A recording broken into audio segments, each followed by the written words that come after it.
Everyone, welcome to my channel. र आज चाहिँ न्यू इयरको उपलक्ष्यमा सबैजनालाई शुभकामना। आज न्यू इयर भन्दा पनि भोलि हो। आज चाहिँ न्यू इयरको अघिल्लो दिन होइन। अनि आज सुत्यो भने चाहिँ बिहानसम्म अब 1 वर्षै सुतिन्छ भन्छ नि त, त्यही भएर हामी चाहिँ नसुती न्यू इयर मनाउन लागेको।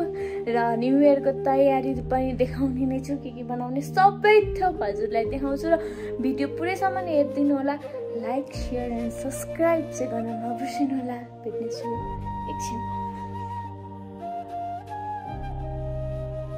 पास्ता उमाल्दैछु अनि यो पास्ता भइसक्यो, रेडी भइसक्यो। अब ग्यास अफ गर्नु पर्यो। ग्यास अफ गरिसकेपछि चाहिँ अनि फेरि यसको लागि अर्को प्रोसेस हुन्छ, त्यो चाहिँ के हो म देखाइहालेँ है।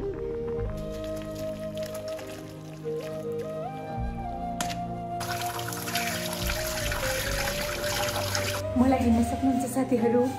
अब यहाँ चाहिँ बन्दैछ खै के खानेकुराहरू। साथीहरू म चाहिँ बनाउन लागेको छु चिकन नगर्स। अब नयाँ बस्यो कतैमा टट्टु खोपी खाँदैमा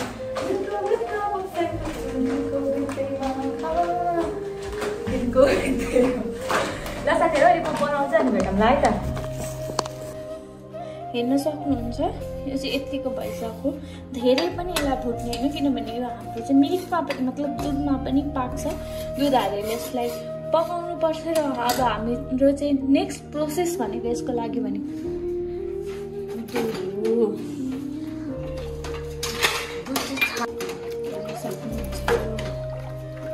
दुध हाल्न लागेको है। अब म चाहिँ यसमा ग्यास हेर्नु त मैले एकदम लो फ्लेममा राखेको छु है। मिडियम पनि छैन, हाई पनि छैन, फ्लेम भनिन, फ्लेममा के भन्छ हालेँ। फेरि चलाएँ हेर्न सक्नुहुन्छ। अब मजाले हालिदिने एक डालो। हजुरहरूले मैदा अघि सुरुमा जति लिनुभएको छ त्यही क्वान्टिटीमा मजाले हाल्नु। र दुधले चाहिँ मैदा पाक्नु पनि पर्छ। भैँसी पालेर बाटो भने के हुन्छ देख्न सक्नुहुन्छ। सानोतिनो काम गर्दै हुन्छ। अब ज्यादा त के गर्न त आउँदैन, त्यही भएर साथीहरू त्यही आइपिएल हेर्न मात्रै आउँछ। अब म पनि हेर्छु एकछिनपछि। अब हामी चिज हालेको छौँ।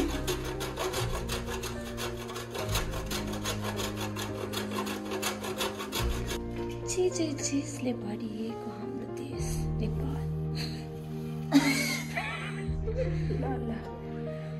अब यसलाई चाहिँ यसरी मजाले चलाउनु, मायाले चलाउनु। Welcome to Nepal. Black pepper pasta mamma mia pasta. My name is Pasta. Pasta. म त खसी नि छिटे हाल्ने के हुन्छ त ग्यासमा ल रेडी साथीहरू। हेर्न सक्नुहुन्छ कस्तो क्रिमी पास्ता छ है। अनि हजुरहरूलाई चिनी मनपर्छ भने चिनी, नुन मनपर्छ भने नुन, आफ्नो टेस्ट अनुसार हाल्नु। मैले चाहिँ नुन हालेको छु। हजुरहरू जे पनि गर्न सक्नुहुन्छ। हाम्रो पास्ता रेडी भयो। ओके, धन्यवाद।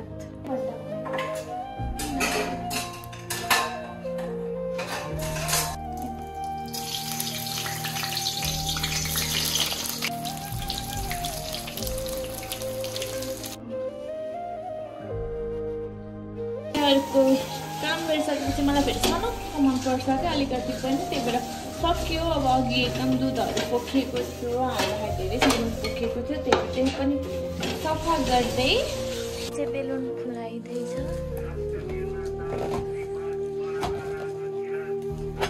र म चाहिँ त्यो टास्न आँटेको हातले टाल्छु।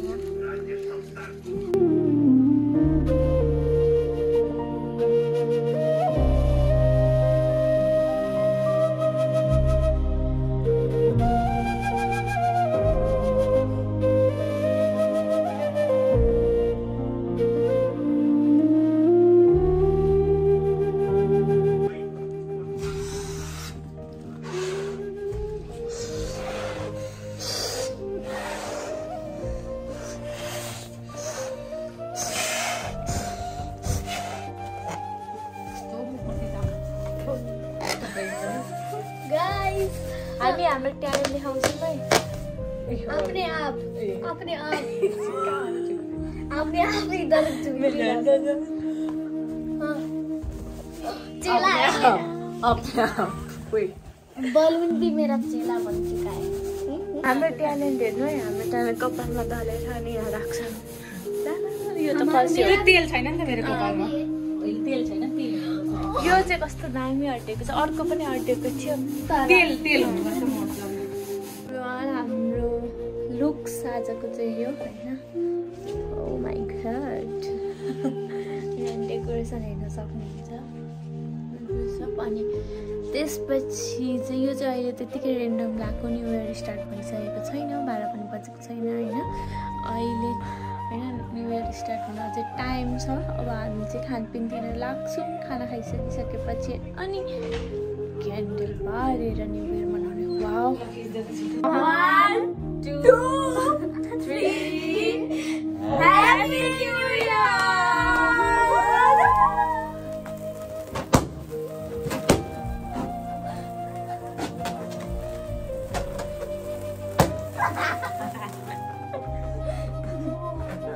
सबैजना 1 2 3 गो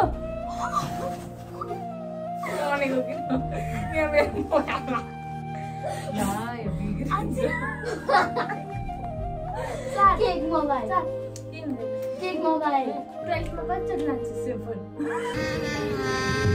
गजब बेइज्जती है मुबारक हो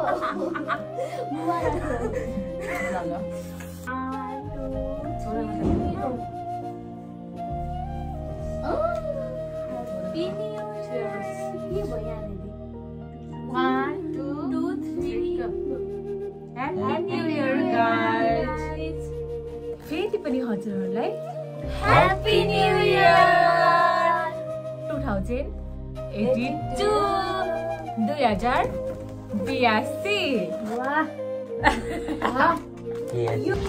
आज चाहिँ नेक्स्ट डे अनि हामी चाहिँ आज पहिलो फाइनली 2082 सालको चाहिँ पहिलो दिन वैशाख 1 गते अनि हामी चाहिँ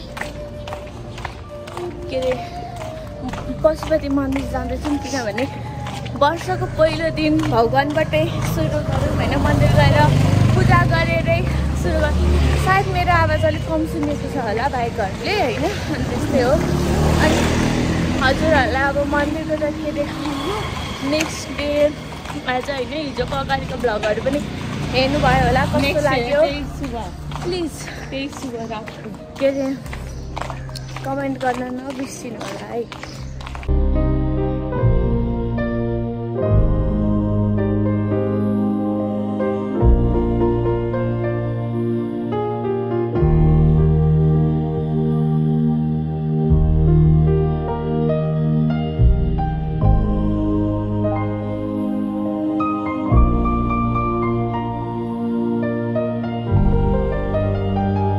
पशुपतिको भिड